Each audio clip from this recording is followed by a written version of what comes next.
you can ask us. I will. Awesome. Okay, guys. For those of you who are new, Thursdays is coaching skills sessions. John just joined us. Thursdays coaching skills sessions.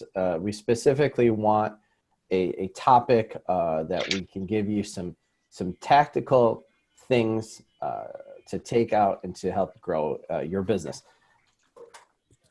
This week, I'm actually hosting a class, just posted on Facebook. I'm hosting a class tomorrow with Daniel Norato. And I didn't want to cancel today's session in lieu of that. So we're kind of doing a 2-for-1, but I want, if you can make it tomorrow, everyone attend that. Dan and I, we're going to figure out after this, we're going to do a Zoom. It's going to be at least Zoom, but also probably in person. So we'll try to do both in the training room. So if you're here for Pete's Forums and you want to stay after, awesome.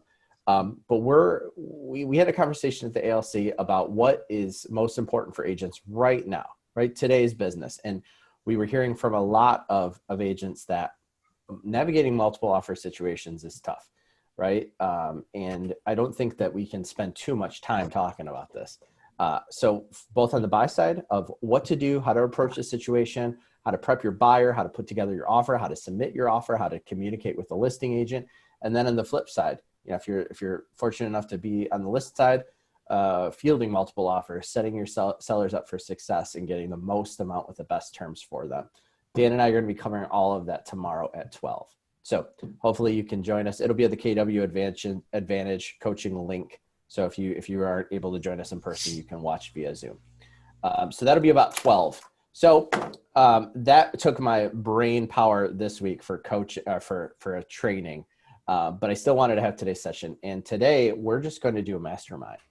I want to hear from everyone, old and new. What challenges are you facing? What's working? Let's just have open conversation about some different things. I want to focus. I don't want to focus around, well, I can't do this in dot loop or have trouble with this. There's people and there's resources for that. I want to. Is everyone frozen? No, just you. Okay. All right. On my screen, everybody's frozen. What I want to do today is just kind of mastermind around specifically growing your business, growing your database, lead generating, going on appointments, that kind of discussions. Does that make sense? Yeah, it does. All right. Sharon's got half her hand up. No, I said it was the 5 things. Ah, yes. All right. So does anybody have any challenges around the 5 things that they want to start with, or do we just start at the top? Anybody want to take the lead? Yeah, I guess the one challenge I ran into this week so far is I went on an appointment. The guy's still on the fence about listing his home again. And what had happened was when he originally had the home listed, the first agent came in and they had all these comps that were not really that comparable. They were over a mile out. They were, more or less similar to his home, and they were way more expensive than his home. And they put it up on the market, didn't get any activity, slashed the price, and it still didn't get much activity. And it expired in May when we were around the pretty much the worst time to be selling. And so I told him, the market's picked up a lot, and, showed him some of the statistics. And I said, do you think you'd have a better chance of getting your home sold and for a better price now than you did before? And he said, well, yeah, of course. And then once we went into the comparables and actually, started looking at what his home would realistically sell for, it was less than what the other agent had told him. And, it's hard to get on the same page with him because he would say, well, you guys said the market was doing better now, but it looks like these homes are selling for less. And, I guess just, when a seller already has high expectations for what their home will sell for based off what the last agent told them, how would you handle that? Yeah. Okay. So just for context, Carson's prospecting expired listings. So he's going out, he's I don't know. Are you using RedX, Carson? Vulcan 7. Okay, so he's got Vulcan 7. He's going after expired listings, sellers that have listed their home with another agent, and it's left the market unsold for a variety of reasons, perhaps, and contacting them to determine, are they still interested in selling, right? Because these are people that raised their hands that said, I'm going to go through the rigmarole of getting it sold, right? Or at least trying to list it, right? They prepped their house, they did everything, and they probably were defeated, right? There was a reason it didn't sell. Oftentimes price, sometimes the agent, sometimes the market period of time, sometimes a combination of everything. We saw a lot of listings leave the market unsold during the quarantine, and Marketing too. Sometimes the marketing's yeah, bad. sometimes the marketing was god awful. And sometimes just a combination of all of those factors in a perfect storm. But those people, those sellers, perhaps they are still thinking about selling, right? They still need another bedroom. They still need more space. They still want a better school district, right? And you're contacting them, and I think there's a lot of different scripts and ways to prospect them. This is how a lot of agents get their business. Rob Thronberg, a guest we had a few weeks ago, talking about Red X and how he works. He's grown his business through this, and I appreciate Carson doing this. I mean, Carson, that was a $600,000 listing, right? Yeah. Yeah. $699. Okay. So therein lies the challenge, because if a property right now, right, we're in what kind of market? Seller's market. Okay. So if a property doesn't sell right now, there's something going on, right? And if it's price, it's probably really too high. Now, a client, a seller, right, they're relying on an agent to tell them. Sometimes they look at Zillow and different websites, but yeah, I think I'm experiencing a similar situation. So I just submitted an offer for a buyer in a property for Dexter, right? And when I was doing an analysis for my buyer who asked, Matt, is this price right? Right. I'm looking at basically a mini CMA for this property that I'm submitting an offer on to justify the sales price. Right. And I had a challenge with that. So I reached out to the listing agent. I said, hey, can you help me understand how you got to your price? Right. So he sends me a little mini CMA. And I bring this up because it's interesting, because both of us have access to the same exact data, right? There's no, unless it's a FSBO that sold that maybe I wasn't aware of, or it was off-market deal or whatever. We have access to the same information all throughout Metro Detroit. It's a matter of how we pick and choose what to share, right? And that justify, right? So he's picking out listings that, are going to justify in the high end. I'm picking out listings that are, I think, a little bit more realistic in that neighborhood and stuff. So I say all of this because, Carson, you're experiencing the perfect example of two agents, right, giving two different opinions and value. Yep. And I do think it is an extra challenge when you've got a situation where the one agent said it's worth this, and then we went into a crappy market, and now you're saying it's a great market right now, which it is, but he's thinking, well, why can't I get that price then or more, right? Mm-hmm. And it all depends on the comps that you choose to use. And with an expired, I think it's safe to say that if it was priced right, it would have gone under contract, right? Mm-hmm. Yeah. Does anybody have some thoughts or some input that they want to throw into this? I do. A couple of things, if I may. Mm-hmm. First off, getting to Matt's point about pulling, comps. I just went through this as a listing agent, listed a condo in Van Buren Township, 3 showings, 3 offers. I had an offer come in under asking. The agent's reasoning was, looking at the comps, that's all it's worth. I priced it what I thought was fair, maybe slightly higher, and it appraised at the contract price. So it's all about the interpretation of data, and I think the appraiser for the buyer gave it a price at the highest one that's most recently sold that they could justify and go back to. So again, is John being glitchy for anyone else or just me? A little bit. Okay. All right. I just sorry want to make about sure. No, I want to make sure I can hear you correctly. I didn't know if it was my end or yours, but yeah. So sorry about that. So at that point, again, it's, as Matt said, it's all about the interpretation of data. yeah. And then when it comes for sellers, did you, Carson, did you lay out your comps in front of them? Yeah, yes, I did. So he was an out-of-state seller, so we did it over Zoom, and I shared my screen. I used Cloud CMA, and I went through them, starting with the I believe I start with the solds, then the actives, and I priced, or I organized them starting with the lowest price and ending on the highest price. So the other thing too, though, is to talk about that the market is different depending on the price point that you're at. Mhm. You know, when we're looking at homes that are over 450, they're taking a lot longer to sell. You know, Oh and yeah. talking to them about the average days on market, it's a totally different story when you get into the higher price points. Yeah. And the fact that your job is to sell his house, not list it, right? He can list it for whatever he wants. And he can think that that price was higher, but he didn't get anything. Right. Right.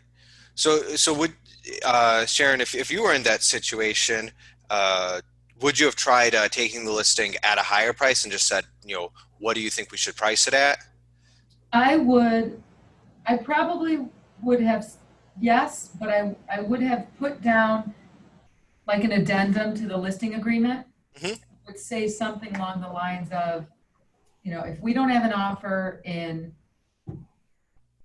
2 weeks or 20 days, you agree to drop the price by X.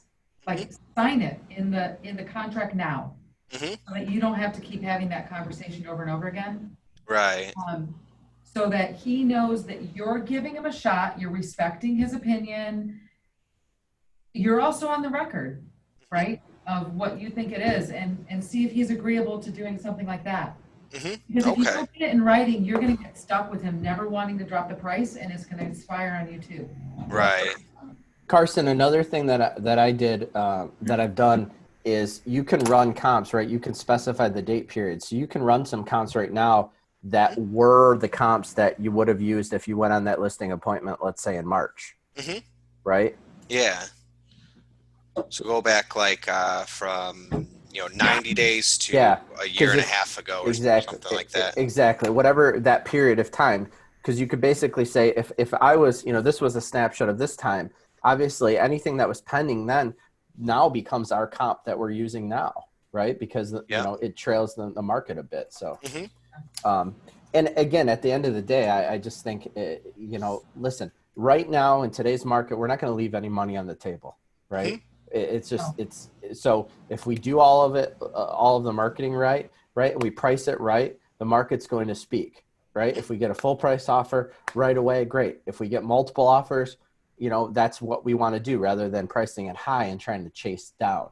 Because you can also, obviously you have that whole conversation of the price has to satisfy 3 parties, right? The buyer needs to get what they think it's worth, or pay what they think it's worth. The seller needs to get what they think they should get, and the bank has to agree. Right? Right. And, and then there's other people, who think that realtors are just, greedy salespeople. You'd love for it to sell at a higher price. You get more commission off of that. Why wouldn't you want it to sell at a higher price? Yep, exactly. Wow, you want it to sell. Period, right? Yeah. Okay. All right. Whoever was talking last got cut off for me, so I'm going to switch to my phone. We're here. He doesn't want to sit with us. No, I don't. Okay. Distance myself from you. Was All everybody? right, so Alexa off. I'll put my mask on, Matt, if you come in here. I'm just kidding, but kind of. What else? What else is going on, guys? We've seen the number of reporting for contacts for a number of you has been considerable. What's working? What's not working in terms of converting those to appointments? Let's talk about that for a second. Not all at once. I feel like for myself, I've been going on appointments, but I haven't been able to leave with the contract. And one thing I thought about being more strict or implementing is the dropping off the listing presentation like a day or two before, so that way they'll have those documents. But sometimes when I go on an appointment, that's when I find out more information that this is going to be a more layered situation, not just a go on a listing appointment. It maybe even makes sense to sign. So that's what my question is. Like when I know that we're gonna have to like do a little bit of process before we can actually go on market, like how should I then get them to sign the listing agreement now, but maybe we don't put in like the definite on market dates. So I tell, think I could close the deals that way versus kind of working them through preparing it on the market and then at that time having them sign the listing agreement. got it. Okay, so Taylor, you are going on an appointment or appointments, and what are they saying? What are these sellers saying of So why they're not committing to work with you now? okay, so my one of my latest appointments, he has two properties he's interested in, so we were trying to decide which ones. Well, one is that he wants more than what the market will allow at the moment, but one area is appreciating better than the other, so we've now decided he's gonna put the energy on that one. But he currently has a tenant in there, so now we have to wait till October when they move out because he does need to prep it before I feel comfortable putting it on market in the most recent pictures that he sent me. So that's one that we didn't sign the listing agreement then, but he has all of the documents. Um, so, is there any thoughts as far as how to get around that? Or again, like, how can I get that in the contract signed in that time, even though we won't probably go on market till at best maybe, November or December or something? Sure. Yeah, that's a great question. One of the things you said earlier, the pre-listing package. Are It's you really slowed doing down. We that? can't hear you. Well, with this particular, I think I got what you said, but you were very like choppy. But You guys, I did drop that off for sure. I dropped that one off. So it's more about like maybe being consistent. I That feel is, okay. anyway. I feel like there's a joke on me, but I don't get it. So, all right, yeah. So, does everyone know what a pre-listing package is? Yes. So, it's basically, what I utilize is a listing presentation without the comps. Mhm. So what do you typically bring with on your listing presentation besides the CMA and contract? That's it. are you asking me? So then, I bring. Yeah, Taylor, you go ahead. You answer. You're the one. Yeah. Oh, okay. Well, yeah, definitely. So I put together like a folder. So I bring in like my pre-listing, which is my personal documents, what I plan to do for them, and then on their side, I bring all of like the listing packet that we would need, the listing, exclusive listing. So it's just all of the listing documents, and then like the home warranty information, um, and stuff like that. mhm, okay. So if you were to drop it off, and you would, it would just be like a cover letter of what you do, who you are, what you do for the client, the paperwork, and then home warranty information. Did I understand that correct? Yes. Okay. Yeah, because I've never, which I don't know if maybe this has hurt me before on listing appointments, but I've never done any kind of pre-listing package. I've got one thing that's a text document that I email to people if they really want to get some more information before I see them, and it's just like quick question and answer of what I do versus other agents. I don't know if I Mhm. should be bringing more and be doing that every time. Yeah, I think it should be a couple layers. Hmm. Number one, when you set the appointment, I think it's important to do, and I practice this with Phil, right? Basically a pre-qual, just like a buyer consultation, right? I want to try to get some information ahead of time. With a seller, I want to pre-qual them. Yep. I don't want you guys going on appointments for the sake of going on appointments, Hmm. right? If someone says, "Yeah, I'll talk to you, I'll sit down, but I'm not going to list my house for 3 years," that might not be a good use of your time, right? Now, Mhm. if you don't have For anything else sure. and you want to practice, that's maybe a different story. But the pre-qualification is Are you interviewing other agents? Where are you going to go? Have you, you know, like it's getting into the weeds. And then I can't say that I've really ever dropped off a pre-listing package, but I do send it electronically. And the reason I want to send it electronically for them to review is that when I go into the appointment, if I ask, hey, besides price, is there anything else that you wanted to talk about? You know, you've read my pre-listing. If they have read it in detail, I'm starting to understand what type of disc profile those people are. If they haven't read it, I got to go over some stuff. Maybe you get there and they say, no, I've read it all. I have a question about this, but let's get rolling. I don't need to spend a 2-hour appointment explaining everything when it could be 15 minutes to sign all the docs. Right. Yeah. So, you know, that's the purpose of it. In my opinion. And then when I go on the appointment, I'm actually still bringing that, or maybe these days having it pulled up on my computer, right, as a PDF that I can just present, or a PowerPoint or whatever you might want to do. But then I'm also going to have the comps, because we're going to go over that after I see their property. And then lastly, we're going to have the documentation.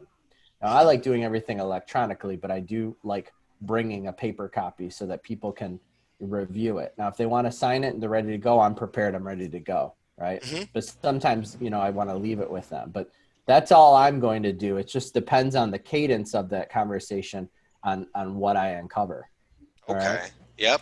So one of the things, and I don't know if this is maybe helpful, not Taylor, do you ever say anything to them like, all right, so let's get this, we can get the documents signed so that I can start working on the back end, some pre-marketing work, because I'm going to start working for you now.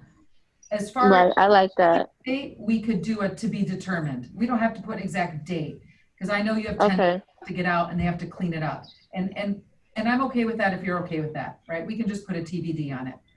But I'd like to start to work on this so that we're ready to roll as soon as you are, and see if they'll sign it that way. Yeah, that way, Okay. you know, that Jim Demora would talk about, you know, if anyone's heard him talk about, he goes, well, he asked the seller, well, when do you think you're going to be ready? And whatever they say, that's what he says. Well, that's about as much time as we need to do the pre-listing or the pre-marketing, right? Whether that's getting it staged or photos or up, whatever it is. 2 weeks. Okay, great. Let's sign it today. That's about how long it takes for us to do everything. You know, he's ready for that, whatever it is. And, you know, I think absolutely right when Sharon said you could pre-market it and do all that kind of stuff. You can start sharing it within the office. But And even if it doesn't take you that long to do it, you're just trying to get the guy to make a commitment. Exactly. Right. No, that answers the questions of just getting it signed and then filling out the blanks with the exact dates and stuff later. Yeah, definitely. Okay. Because if you don't, what's going to happen is they're going to start talking to other people. They're going to start, you know, and then all of a sudden explore other options here and other different things. I have something like I've been on a number of like listing appointments, and so like they've all come with different objections, but I think that that's a general response that I can always give, just again to have a higher probability of walking out there with the contract, no matter what their objection is. It's just we'll work on that, we'll do that, we'll do all of that stuff, but. And then too, it locks me in, so I too feel good, and it motivates me to want to get the things that they're requesting done because I at least have an agreement with them. Versus this promise of an agreement, it doesn't drive that motivation to tackle what we discussed. You know. Exactly. Share what some of those not motivations, but objections are. Okay, so that was one, which was the tenant within a property. The other one, he has to fix it up, but the area just isn't quite there yet to make that one worth it. The other one, another tenant is in the property, so he's looking for him to vacate. The other guy is potentially having like a sewer line issue, so that was my latest one, and that was part of why we didn't walk out of there with 1 and 12 because we had I left him with 3 actions of tell me this, this, and this, and then getting the sewer line scopes and understanding like what's the severity of that taken care of. Because he has a nice property, it's on East Point, but you know that has to be taken care of. And then another woman, her income isn't coming in for her to get qualified to purchase until January. So until then, she's like moving everything out and starting to prepare for her to purchase. So that's that. That makes sense. So Hey, and so you, and I think the best things, Taylor, is that you're making contacts and you're going on these appointments. And I will tell you, I used to think I was a hot shot because I would sign every appointment that I would go on until I realized, well, if that's the case, if my closing percentage is 100%, I'm not going on enough appointments because I'm just going to the laydowns, the referrals, the whatever, the come list me's, which is great. And you will get those over time. But you even the best, batter or shooter in NBA does not score 100%, right? And it's just going to make you that much better, right? So kudos to going on those appointments. You're basically practicing, but let's work through some of the practice you can do before you go on the appointment too. So when you go on it, you're 100%. One of the things that I would suggest, if it applies in any of those situations, and I did this with a listing I just got signed last week, because they were interviewing somebody else too. And the situation is that they're an elderly couple, and the gentleman he's on an oxygen tank, right? They've got a lot going on, and there's a lot involved in moving, right? So I listened, and they were talking about how hard it was gonna be to move, and they had some mulch that needed to be spread, and they had a step that needed to be fixed on their porch, So what I did when I got home to try and create the relationship, give myself the edge, and just be helpful, was I created a document with, okay, here's a moving and packing company that people in my office have had really great success with. They can help you as a resource if you might need them. Almost like a concierge service type of thing, right? And I've got a handyman. I'll text him and see if he's available to help you fix that step if you'd like, and then here's a number of somebody that can help keep the bushes trimmed. It was just something that I ended up walking over there and giving them. It was handwritten. I didn't even make it beautiful or anything like that, but they were really appreciative because it was me just trying to help make it easier for them. It had nothing to do with me listing the house, right? It was, I want this to be easier for you. So let's say that woman isn't going to have money till January, and you said she's fixing things up or moving, organizing. Did you ask questions? Did you listen? Is there something that's keeping them or that they're worried about that's overwhelming them that you can offer a resource for? Something so they feel like you're looking out for them, and it might keep a connection that will then ensure that they come to you when they're ready. Rather than just call me when you're ready. Right. I just put on a Facebook group, I just added the link right after my post earlier today and I've told a number of people about this. Ben Kinney's listing presentation. Watch it. It's about an hour and 8-minute video. It's phenomenal. The scripts are top notch. The questions to ask, the cadence of a presentation. Watch it and watch it again if you haven't already. Facebook page. Yeah. And Matt, you said you posted it to. Yeah. I just added the link just after my post earlier to the KW coaching On the coaching one. Facebook group. Yeah. Thanks. Yep. All right. So what else? I have something. Yeah. I wouldn't call it exactly a challenge, but I had a piece of lawn and garden equipment I had to take to a small engine repair shop. They did it very expeditiously at a reasonable price. When I picked it up, I told them how impressed I was with the time and professionalism. And I said, you mind if I grab a couple cards? I forgot what program we have, but we have something that's similar to like the Angie's List, apparently. Well, for contractors, so on and so forth, I asked if I could take a couple cards, and I'd love to tell other people about what great work you do. I'm in real estate, and if you don't mind taking a few of my cards, if you know anyone, she says, I am interested in selling my house. There you go. So, but here's where I would say a challenge, but I did a CMA for her. I followed up with them, and she said she talked to her husband, and I don't get involved in politics, and I didn't ask because it's politics. She says that they still are interested in selling their home, but they're going to wait until after the election, and they don't strike me as irrational people. Like, if it's so and so, I'm leaving the country type people, but I'm just looking for insight as to why the election would have any bearing. Let me. Ignorance. I mean, pardon my ignorance. I just don't get involved in politics because it's a polarized subject, and I just don't ask. I don't get involved. I don't watch the news. So enlighten me. So here's, and I don't know if this is where they were going. Okay. But I'm just gonna give you my soapbox. And it has nothing to do with on what side you're on. Okay, So it's not polarizing. okay, However, typically, and especially because we're in such a contentious election this year, sure. there's uncertainty in the markets when you Most get definitely. close to the election. Interest rates have been held down artificially right now, which helps buying power, which helps people that might not be able to buy their house be able to buy their house because money's so cheap. We don't know if that's going to continue Okay, in after November. right, What if interest rates go through the roof and now people don't have buying power and it doesn't become a seller's market anymore? so it sounds like they're People serious can't enough where buy they're doing things. their due diligence themselves. No, what I'm saying is, are they considering the fact that we don't have a crystal ball? We don't know what's gonna happen in the future, Right, and the market might go down after the election. We okay, do know what's happening right now, right, and if you want to take advantage of what's happening right now, you need to do it now. ah. If Ray, you wait, can I- no, you So I can need do to poke that. them off the fence with diplomacy. That's my opinion. Go ahead, Matt. Ray, let me ask you this. You said you sent her a CMA. Did you go on a listing presentation or did you simply email her something?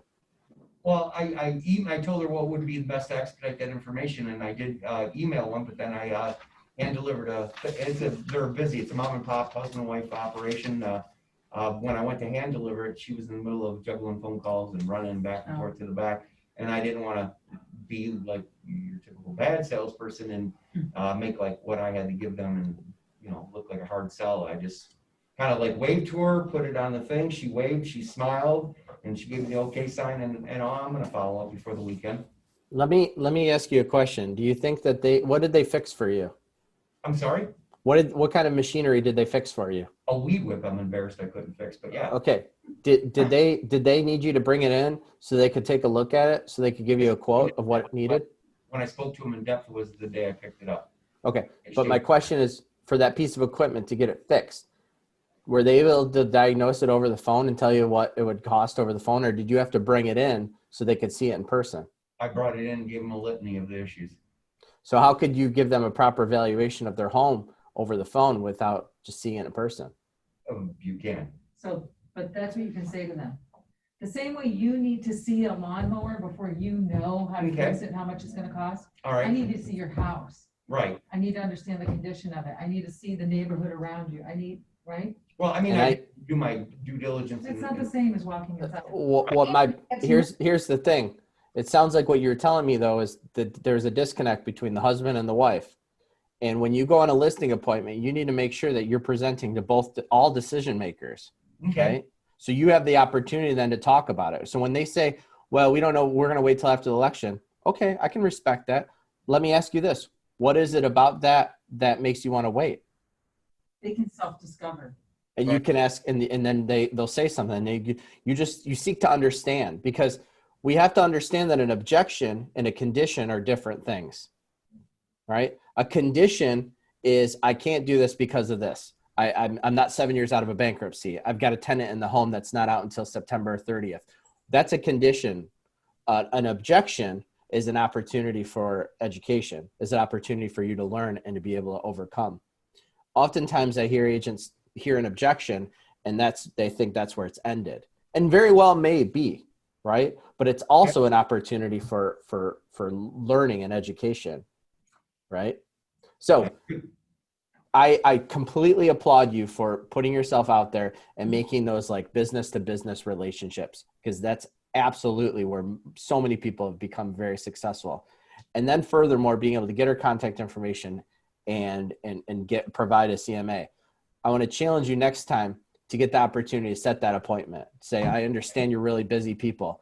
I am as well. If this is important to you, I'd love the opportunity to just take 30 minutes of your time to come see the home in person, meet with you and your husband, right? To give you the full picture, because, just on paper, I can give you a range, but it's not going to be accurate until I see your home. And to better understand your situation and your motivations and your concerns and any questions. Because their concerns might be that they think their business is going to suffer depending on what the outcome of the election is. So maybe they're afraid to make a move. I don't know. He's right. You need to just really ask a lot of questions. Sure. And uncover what that is. Right. Yeah. Let them discover what might be best for them. Okay. I mean, I will admit, I got, like I said, a bit of a deer in the headlights when she said after that, oh, what does this all mean? Like, you know, Yeah. but they don't strike me as, like I said, irrational. Like, you know, you've seen those people. Oh, but they're So-and-so business gets people. elected, I'm going to Siberia. Okay, bye. Yeah. But I No. appreciate everyone's input. Thank you, man. Yeah. I think it's awesome that you're going out there and you're there's a line. I don't know. It's not a bold, if it's, you help enough people get what they want, they will help you get what you want. Yep. Something to that effect. Cody And- said that yesterday. Yeah. So I love supporting businesses, right? I love working with someone that I'm like, oh my gosh, I want to share my experience with you. And you do that, it's going to reciprocate. People are going to do that with you. When she says, I know nobody in the business. Well, where I was working, apparently there's a running joke in the real estate business that everybody knows at least 12 realtors. Yeah. In this case, she claimed to know nobody. So I was like, Hey Ray, do you have a preferred vendor list? not yet. That's what I was trying to. You've got small engine repairs, the first entry onto your preferred vendor list. So start putting that together and figure out the holes that you need and go out and seek those businesses. I'm a real estate professional. I need to have a short list of preferred people to refer my clients to. By the way, do you know anyone who's interested in buying, selling, or investing in real estate? Cool. Yep. What else? Something along those lines, just a piece of advice that I received last week that's been helping me out a lot on my calls, as far as getting in person and seeing the home. If you ever get someone who's real hung up on, well, do you have any buyers, or, can't you see it in the photos? One of the lines I was told to use is, well, yeah, I work with a lot of buyers, but none that are looking to buy sight unseen right now. Does that make sense? And because really, if they're, it's a for sale by owner and expired, and they're asking if you have a buyer, that tells you two things. One, it says they're interested in getting it sold if they'd sell it to your buyer, and two, that they're not quite on the same page as you. They don't understand, that buyers aren't looking to buy sight unseen, and they might look at 10 homes, but they're only going to buy one of them. Right. Great line. Mm-hmm.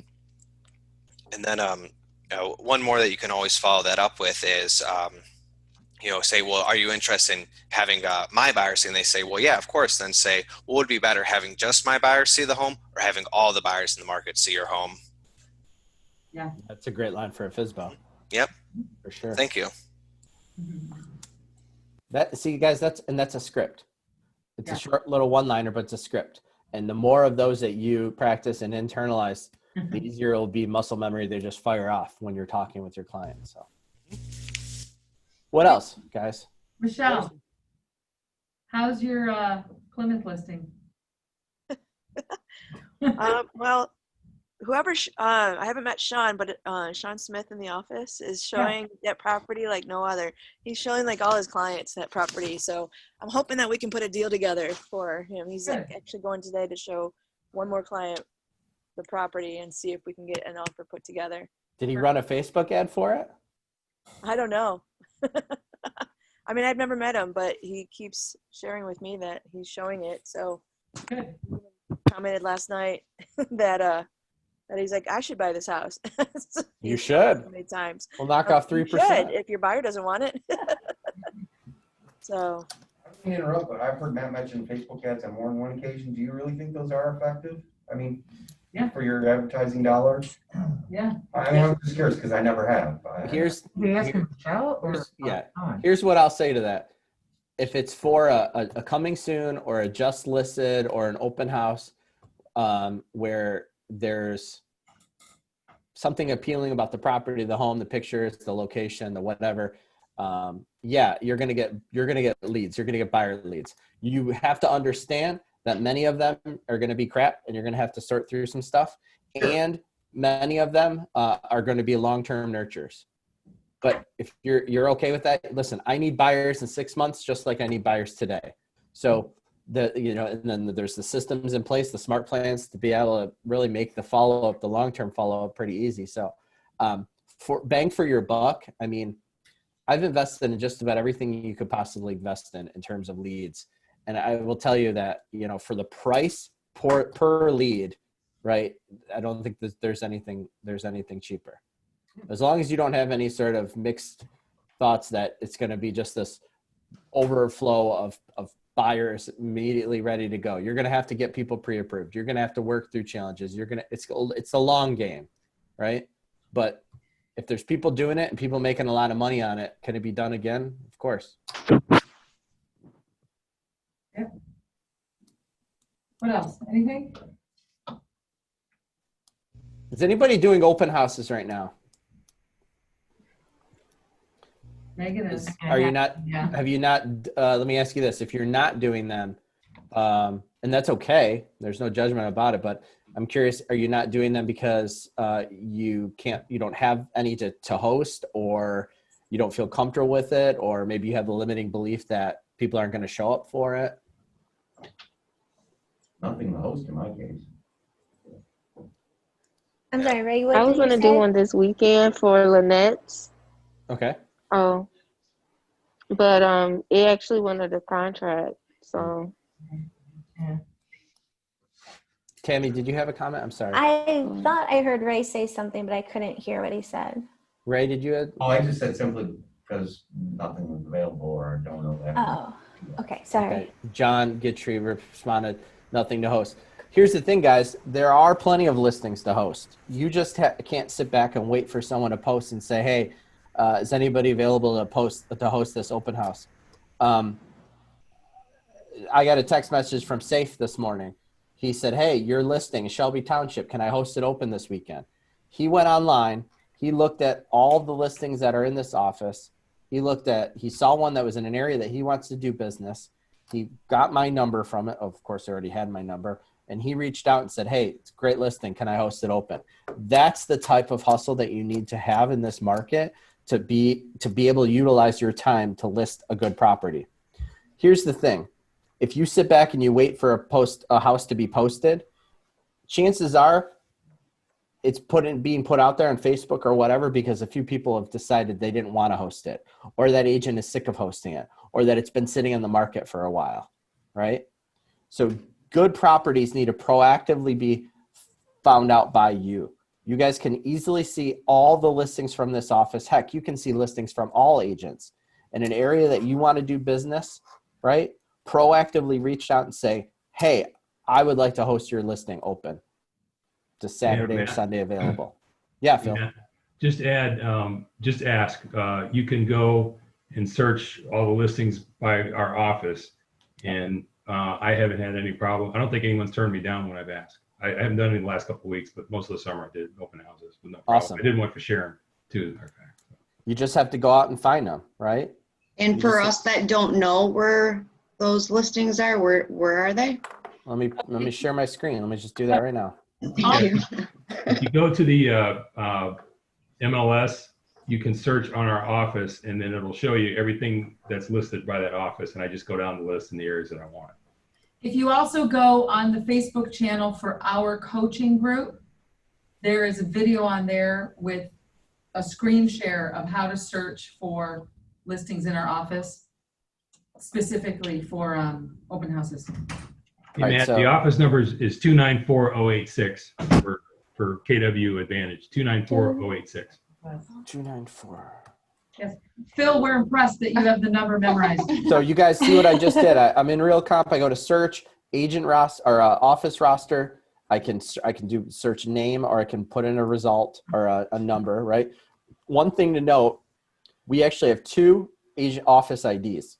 We have one for this office in Novi, and we have another one for the business center. So all of the agents that are in the business center, their listings are going to show up under the one in Northville. Okay. So if I just click on this, this ID, it's going to give me this little screen.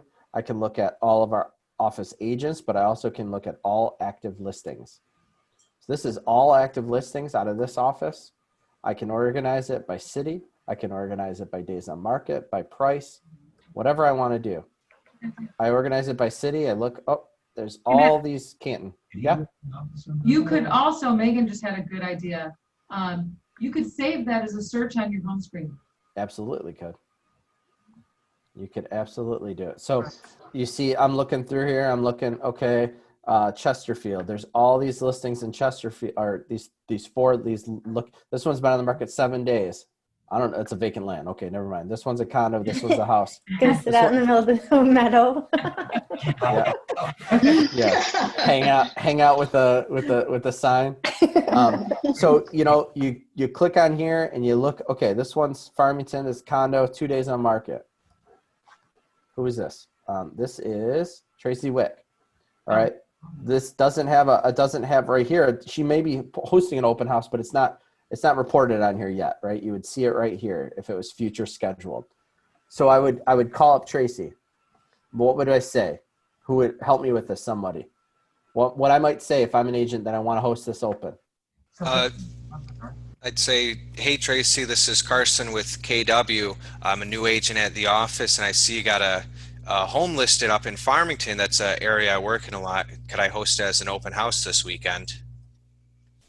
Perfect. Simple. Right? And guys, I want you to keep in mind as well, it's not about selling this property. Now, if you host it open and a buyer walks in, or you find a buyer through your proactive prospecting during the week, great, beautiful. But the bigger picture is this is a lead generating tool. Not just they're hosting the open house and meeting buyers, but having a reason to call. I suggest that if you've make open house as part of your lead generation strategy, you have by Monday or Tuesday an open house lined up that you plan on hosting on Saturday or Sunday of that week. Why? Well, one, so you can use the whole week and lead generate around that. So if I am going to host an open house on Saturday in Canton, on Tuesday, Wednesday, Thursday, I'm going to be running a Facebook ad to try to get buyer leads. I'm going to be circle prospecting sellers to say, hey, are you aware that we just listed your neighbor's home? I don't suppose you know anyone that would like to live in this neighborhood, right? You're meeting people, you're adding people to your database, right? So the open house itself is just the culmination of all of the things. Does that make sense? Yeah, absolutely. And Matt, so I'm curious, one thing that I never really developed a good system for, but would like to learn more about is, so you're in these open houses, you're getting all these people to sign, you're maybe getting, 10 new leads from it. What's your lead follow-up plan for there? You load them into your CRM. What's your next point of contact? How often do you contact them, and what do you say? Yeah, I think you put them on the open house smart plan, right? And review that to see if you like the language or if you want to tweak anything. But it's all going to depend on the information that you gather from those people. Now, if you're in an open house and you have a revolving door, right, you're going to have to get really good at your short spiel to determine if this person's a real buyer or not. Right. Because you can only be at one place at one time. Now you said the open house smart plan. Is that something we can find in Command? It's something new to me. Yep, exactly. It's a smart plan. So you would take that person's contact information, create put them in as a contact into Command, and you would add them to a smart plan, which would be the open house smart plan, which I think is like a 6 to 9 month type buy time frame. Now, if you walk in, if someone walks in and they say, we're already pre-approved, we're relocating here, that's a little different conversation. That's the highest priority. Those are the people that I'm going to make sure are my A's. I'm following up with them, a text after they leave the open house, a call the next day. Like, I'm going to aggressively be following up with them. But if it's just someone is like, yeah, we just, live in the area, we're looking to move in 6 to 12 months, great. I'm still going to have a follow-up plan. It's just going to look a little different. Okay, gotcha. Yeah, that makes a lot of sense. Now, do we have a class where you can learn more about the smart plans, or where do we go to learn more about that? Yeah, I think the best way to do it is the KW Advantage Office YouTube page that has the most recent recorded videos of the trainings. Sharon, I don't know if some of those are specific for smart plans. You did one too, right? I might have back in quarantine. I don't remember. Started on day 5 for a smart plan for Facebook lead generation, and Marty does an awesome job of walking through step by step on how to set all that up. So just under the YouTube coaching, if you type in Marty Miller Command, it'll pull up he's got 66 days in a row that he's doing these small. Oh, the 66-day challenge, yeah. Yep. That's be very helpful. Cool. So there's also So I think Scott Leroy will have some stuff on that, but if you go on Facebook and you join Nick Baldwin's group, which is Command Your Conversion, he has tons of smart plan stuff on there. Videos, look in the file section, and he has different Facebook, smart plans that you can just create yourself, right? Did you say Scott Leroy? No. Nick. Oh, Nick Baldwin. Yeah. Nick is our regional. He's one of the owners of Lab Code Agents, one of the biggest Facebook groups out there, but he's also a KW agent and our local regional tech trainer. So his pay is directly associated with adoption and utilization of Command. So he posts a lot of those videos on there in his channel. So subscribe to that channel. Yep. Did you say that was a YouTube channel or a Facebook group? There's a Facebook group called Command Your Conversion. Oh my goodness. If you click on one of those videos, it'll link you to his channel somehow. Yeah, okay. If you go on YouTube, you can just search it directly too. There's a lot of KW agents across the country that are uploading their own stuff too.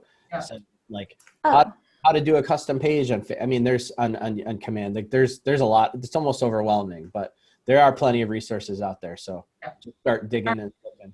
So before we wrap up, Rob asked me to remind everybody that the profit share class is downstairs directly following this at noon. He said they'll wait and they'll do it at 12:10 or 12:15 because he wants to make sure that everybody can go down there.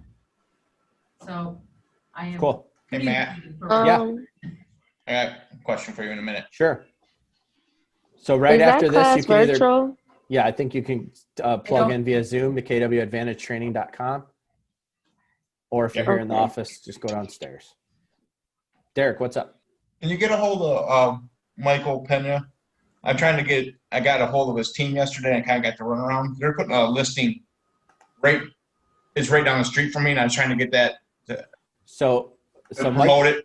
Yeah, Mike Perna is the team leader. Yep. What you have to realize is that very rarely does Mike ever deal directly with clients. He's what they call the rainmaker. I know. Like a Jeff Glover, like a Mark Z.